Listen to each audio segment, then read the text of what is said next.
नमस्कार, प्रादेशिक समाचार के साथ मैं प्रियंका। पहले मुख्य समाचार। प्रधानमंत्री नरेंद्र मोदी आज सामाजिक सशक्तिकरण के लिए उत्तरदायी आर्टिफिशियल इंटेलिजेंस यानी रेस शिखर बैठक 2020 का उद्घाटन करेंगे। केंद्रीय स्वास्थ्य मंत्री हर्षवर्धन ने कहा, अगले साल जुलाई तक देश में कोविड टीके की 40 से 50 करोड़ खुराक तैयार होने की उम्मीद। राज्य में अब तक 75,000 से अधिक कोरोना के मरीज स्वस्थ हुए। पिछले 24 घंटे में 907 मरीजों को अस्पताल से मिली छुट्टी। और आज सुबह 10 बजे जारी होगा जेईई एडवांस का रिजल्ट। आधिकारिक वेबसाइट jeeadv.ac.in पर अभ्यर्थी देख सकेंगे अपने स्कोर। अब समाचार विस्तार से। महात्मा गांधी की 151वीं जयंती के अवसर पर विशेष श्रृंखला में हम बुलेटिन की शुरुआत बापू की बात से कर रहे हैं। 14 जनवरी 1948 को अपने संबोधन में महात्मा गांधी ने कहा था कि सभी धर्म मनुष्य को बेहतर इंसान बनाते हैं। हम सबका कर्म है अपने अपने धर्म में कायम रहे, अच्छे बने तो सब धर्म एक साथ चलते हैं। इसे कोई देखेगा ही नहीं, शरीफ आदमी ऐसा कहा जाता है। और कोई पूछे कि आप लोग किससे डरते हैं, तो कहें कि हम तो किसी से नहीं डरते। एक ईश्वर पड़ा है, वहां पड़ा है और हमारे दिल में पड़ा है, उस ईश्वर से हम डरते हैं, दूसरे किसी से नहीं डरते हैं। प्रधानमंत्री नरेंद्र मोदी आज responsible AI social empowerment 2020 RAISE सम्मेलन का उद्घाटन करेंगे। इलेक्ट्रॉनिक्स और सूचना प्रौद्योगिकी मंत्रालय और NITI Aayog artificial intelligence AI पर एक ऑनलाइन सम्मेलन आज से 9 अक्टूबर तक आयोजित कर रहे हैं। रेस 2020 में स्वास्थ्य देखभाल, कृषि, शिक्षा, स्मार्ट मोबिलिटी तथा अन्य क्षेत्रों में सामाजिक परिवर्तन, समावेशन और सशक्तिकरण पर विचार विमर्श होगा। प्रधानमंत्री नरेंद्र मोदी के सबका साथ सबका विकास नारे की भावना के अनुरूप आर्टिफिशियल इंटेलिजेंस का इस्तेमाल समावेशी विकास और सबके लिए उपलब्ध कराने की योजना है। प्रधानमंत्री के निर्देशों के अनुसार भारत जल्दी ही अंतर्राष्ट्रीय समुदाय में आर्टिफिशियल इंटेलिजेंस के क्षेत्र में शीर्ष नेता के तौर पर स्थापित होगा और सामाजिक विकास में इसके इस्तेमाल का आदर्श बनेगा। रेस 2020 में दुनिया भर के अनुसंधानकर्ता, नीति निर्माता और विशेषज्ञ शामिल होंगे। केंद्रीय स्वास्थ्य मंत्री डॉक्टर हर्षवर्धन ने कहा है कि देश में कोविड-19 से बचाव के लिए अगले वर्ष जुलाई तक वैक्सीन की लगभग 40 से 50 करोड़ खुराक तैयार होने की आशा है। उन्होंने कहा कि पहले चरण में लगभग 20 से 25 करोड़ लोगों का टीकाकरण किया जाएगा। बुजुर्ग, बच्चे, अस्वस्थ व्यक्ति और संक्रमित व्यक्तियों के संपर्क में आने वाले पेशेवरों को इसमें प्राथमिकता दी जाएगी। डॉक्टर हर्षवर्धन ने अपने साप्ताहिक संबोधन रविवार संवाद में कोविड महामारी से निपटने के प्रयासों के बारे में जानकारी दी। उन्होंने बताया कि राज्यों और केंद्र शासित प्रदेशों को टीके के लिए प्राथमिकता वाले वर्गों की सूची इस महीने के अंत तक देने को कहा गया है। रविवार संवाद विशेष श्रृंखला के चौथे कार्यक्रम में एक सवाल के जवाब में स्वास्थ्य मंत्री ने बताया कि सरकार ने देश में टीके की उपलब्धता की समय सीमा का पता लगाने के लिए स्वास्थ्य मंत्रालय के अंतर्गत उच्च स्तरीय समितियां बनाई हैं। इस समय टीके के परीक्षण का तीसरा चरण चल रहा है। उन्होंने बताया कि सरकार आपूर्ति और टीका भंडारण सुविधाओं की तैयारी करने के लिए टीका निर्माता कंपनियों के साथ बातचीत भी कर रही है। राज्य में पिछले 24 घंटों में 933 कोरोना पॉजिटिव मरीज मिले हैं, वहीं 907 मरीज ठीक हुए हैं, जबकि राज्य में कोरोना से 9 लोगों की मौत हुई है। स्वास्थ्य विभाग के अनुसार राज्य में कुल कोविड-19 के मामले अब 87,210 हो गए हैं। इसमें 10,936 सक्रिय केस हैं। अब तक 75,531 मरीज ठीक हुए हैं। वहीं अब तक कोरोना से 743 लोगों की मौत हुई है। प्रदेश में कोरोना की रिकवरी रेट 86.60% है। देश में कोविड से स्वस्थ होने वालों की दर बेहतर हुई है। अब तक 55 लाख से अधिक मरीज संक्रमण से मुक्त हो चुके हैं। संक्रमण से स्वस्थ होने के मामले में भारत का विश्व में पहला स्थान है। पिछले 24 घंटे में 82,000 से अधिक रोगी संक्रमण से ठीक हुए। संक्रमण मुक्त होने वालों की दर बेहतर होकर 84.1% हो गई है। देश में पिछले 24 घंटों में लगभग 11,50,000 कोविड जांच की गई। अब तक 7,90,00,000 कोविड जांच के साथ भारत प्रतिदिन दुनिया में सबसे अधिक जांच करने वाला देश बना हुआ है। स्वास्थ्य और परिवार कल्याण मंत्रालय ने लोगों को सलाह दी है कि वे नोवल कोरोना वायरस से अपने को सुरक्षित रखने के लिए सभी बुनियादी एहतियाती उपायों का पालन करें और सामाजिक दूरी बनाए रखें। एक रिपोर्ट। सरकार ने कहा है कि आवश्यक वस्तुओं की पर्याप्त आपूर्ति जारी है और लोगों को चिंता करने की कोई जरूरत नहीं है। लोगों को सलाह दी जाती है कि वे आवश्यक वस्तुओं और चिकित्सा सामानों की खरीदारी करते समय धैर्य रखें और शांत रहें। आवश्यक वस्तुओं को खरीदने के लिए बार बार बाहर निकलने से बचें। साथ ही लोगों से हाथ मिलाने और गले लगने से भी बचना चाहिए।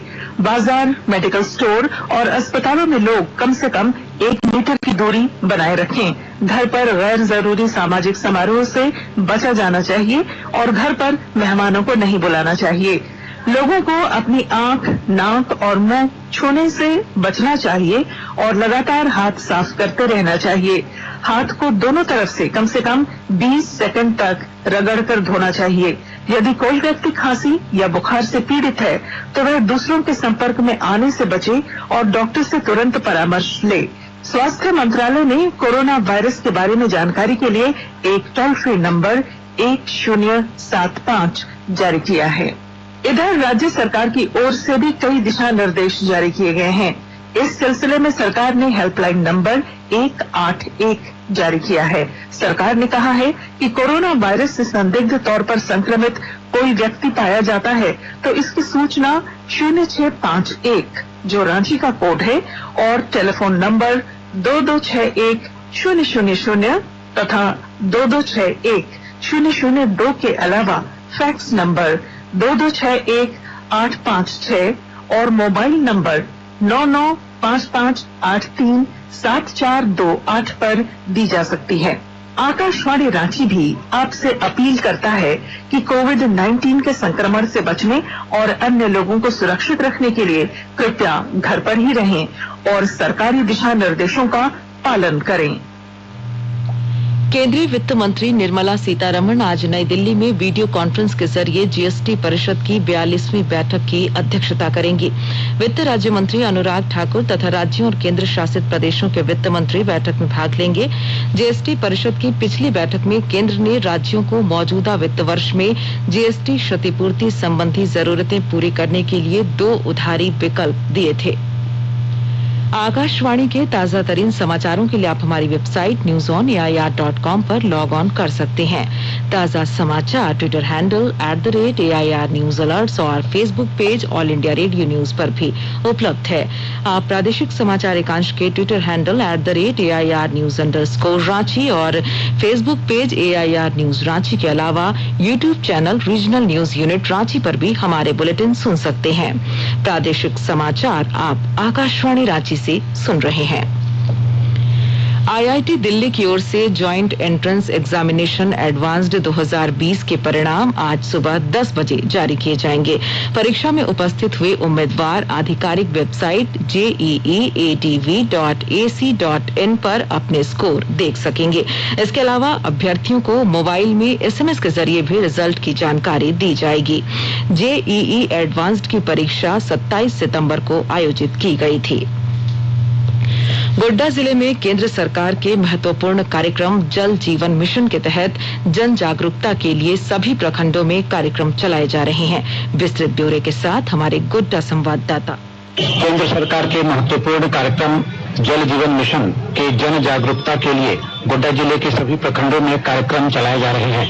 गोड्डा उप विकास आयुक्त अंजलि यादव ने बताया कि जल जीवन मिशन के तहत ज्यादा से ज्यादा ग्रामीणों को जागरूक किया जा रहा है। इसके लिए जागरूकता रथ भी रवाना किया गया है। कई स्थानों पर शौचालय रहने के बावजूद ग्रामीणों द्वारा इसका इस्तेमाल नहीं किया जा रहा है। इसके साथ पीने के पानी का रखरखाव, हाथ धोने के महत्व, स्वच्छता के मूल मंत्र आदि को गोड्डा के गांव में रेखांकित किया जा रहा है। ग्रामीणों को कूड़े के सही स्थान पर फेंकने, नाली और सॉक पिट के निर्माण, घरेलू कचरा के निपटान आदि पर विस्तार से बताया जा रहा है। आकाशवाणी समाचार के लिए गोड्डा से मैं रंजन कुमार। साहिबगंज जिले में आकांक्षी जिला घोषित होने के बाद स्वास्थ्य और पोषण में पिछड़ेपन दूर करने के लिए 1.31 करोड़ की योजना बनी है, लेकिन कई ग्रामीण हेल्थ सेंटर में चिकित्सक और स्वास्थ्य कर्मियों की कमी से चिकित्सीय सुविधा प्रभावित हो रही है।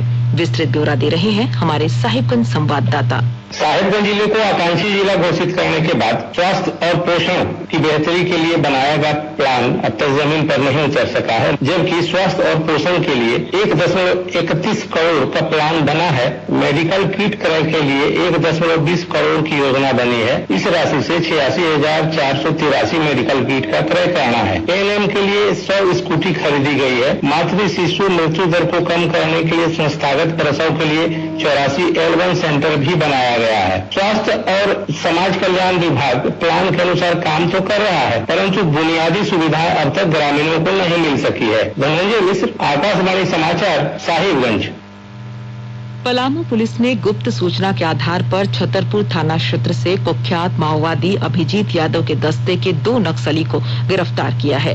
साथ ही नक्सली पोस्टर को भी बरामद किया है। छतरपुर पुलिस गिरफ्तार नक्सली की पहचान में जुटी हुई है। सुदूर घने जंगल से दोनों की गिरफ्तारी की गई और पोस्टर को बरामद किया गया है। थाना प्रभारी के अनुसार एक क्षेत्र में अपना वर्चस्व को बढ़ाने के लिए पोस्टरबाजी करने की तैयारी थी। चतरा जिले के इटखोरी थाना पुलिस ने नशे के अवैध कारोबार के विरुद्ध अभियान चलाकर 700 ग्राम अफीम के साथ 2 तस्करों को गिरफ्तार किया है। इटखोरी पुलिस ने चतरा इटखोरी मुख्य पथ पर दोनों तस्करों को गिरफ्तार किया है। वहीं उनके पास से 1 कार और 2 मोबाइल फोन भी जब्त किया गया।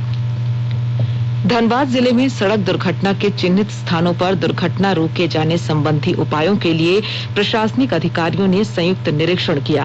जिला परिवहन पदाधिकारी सह सचिव जिला सड़क सुरक्षा समिति धनबाद ओम प्रकाश यादव के निर्देश तथा पुलिस उपाधीक्षक सह नोडल पदाधिकारी सड़क सुरक्षा के नेतृत्व में सड़क दुर्घटना के चिन्हित स्थानों का निरीक्षण किया गया।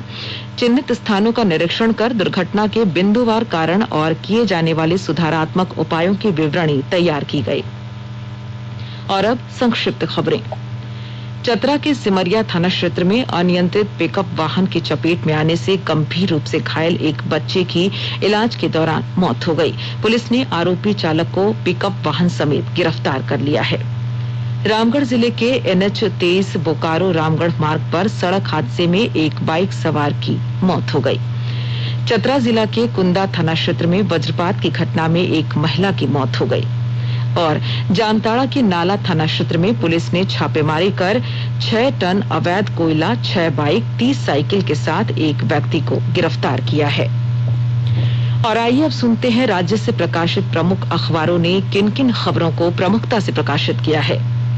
अगले साल जुलाई तक देश में कोविड टीके की 40 से 50 करोड़ खुराक तैयार होने की उम्मीद। इस खबर को राज्य से प्रकाशित सभी प्रमुख अखबारों ने प्रकाशित किया है। धीमी हुई कोरोना की रफ्तार, इस शीर्षक के साथ त्योहारों के मौसम में विशेष सतर्कता बरतने की खबर को प्रभात खबर ने अपनी पहली सुर्खी बनाई है। बिहार में लोक जनशक्ति पार्टी अकेले लड़ेगी चुनाव, इस शीर्षक के साथ दैनिक हिंदुस्तान ने पार्टी संसदीय बोर्ड की बैठक में लिए गए फैसले की खबर को पहले पन्ने पर जगह दी है। जुलाई 2021 तक 25 करोड़ लोगों को कोरोना वैक्सीन, इस शीर्षक के साथ दैनिक भास्कर ने केंद्रीय स्वास्थ्य मंत्री के बयान को पहले पन्ने पर प्रमुखता से प्रकाशित किया है। धनबाद में इस्पात कंपनी के मालिक के अपहरण और पुलिस की सक्रियता से 3 घंटे में मुक्त कराने की खबर को दैनिक जागरण ने अपने पहले पन्ने पर जगह दी है। बिहार में एनडीए से अलग हुई लोक जनशक्ति पार्टी, इस खबर को रांची एक्सप्रेस ने अपनी पहली सुर्खी बनाई है। कोरोना से संक्रमित शिक्षा मंत्री जगन्नाथ महतो की स्थिति गंभीर, 100% ऑक्सीजन सपोर्ट पर होने की खबर को टाइम्स ऑफ इंडिया ने प्रमुखता से प्रकाशित किया है। दिल्ली में 31 अक्टूबर तक स्कूल बंद, इस खबर को हिंदुस्तान टाइम्स ने अपने पहले पन्ने पर जगह दी है। और अब अंत में मुख्य समाचार एक बार फिर। प्रधानमंत्री नरेंद्र मोदी आज सामाजिक सशक्तिकरण के लिए उत्तरदायी आर्टिफिशियल इंटेलिजेंस यानी रेस शिखर बैठक 2020 का उद्घाटन करेंगे। केंद्रीय स्वास्थ्य मंत्री हर्षवर्धन ने कहा, अगले साल जुलाई तक देश में कोविड टीके की 40 से 50 करोड़ खुराक तैयार होने की उम्मीद। राज्य में अब तक 75,000 से अधिक कोरोना के मरीज स्वस्थ हुए। पिछले 24 घंटे में 907 मरीजों को अस्पताल से मिली छुट्टी। और आज सुबह 10 बजे जारी होगा जेईई एडवांस का रिजल्ट। आधिकारिक वेबसाइट jeeadv.ac.in पर अभ्यर्थी देख सकेंगे अपने स्कोर। और अब प्रस्तुत है बापू का प्रिय भजन, जिसे गाया है मॉरिशस के कलाकारों ने।